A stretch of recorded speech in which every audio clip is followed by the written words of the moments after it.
Hi. இந்த journey first day வந்து check பண்ணதுலேருந்து ரொம்ப ஒரு மாதிரி க்ளீனஸாக இருந்துச்சு. ஃபர்ஸ்ட் ஆஃப் ஆல் நான் வரும்போது கொஞ்சம் கான்ஃபிடென்ட் இல்லாமல் தான் வந்த மாதிரி மேபி 2-3 இடத்துல செக் பண்ணிவிட்டு தான் அதுக்கப்புறம் தான் வந்தேன்.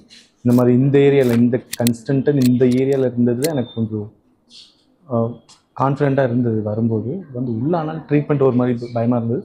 ஜஸ்ட் அது வந்து டே 1லேருந்தே எனக்கு அது கொஞ்சம் கான்ஃபிடென்ட் லெவல் ஜாஸ்தியாகிட்டே இருந்தது.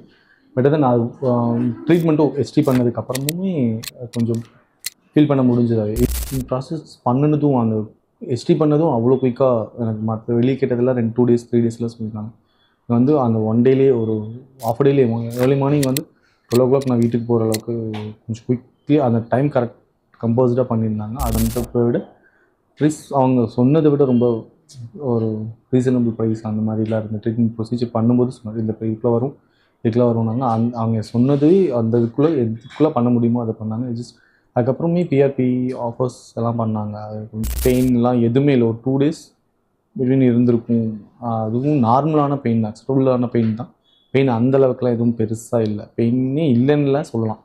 தைரியமாக பண்ணலாம். நான்லாம் வரும்போது கொஞ்சம் பயந்து கான்ஃபிடென்ட் இல்லாமல் வந்து பட் ஃப்யூச்சரில் பண்ணுறவங்களுக்கு ரொம்ப பண்ணலாம். தைரியமாக கான்ஃபிடென்ட்டாக பண்ணலாம். எந்த பயமும் இருக்காது.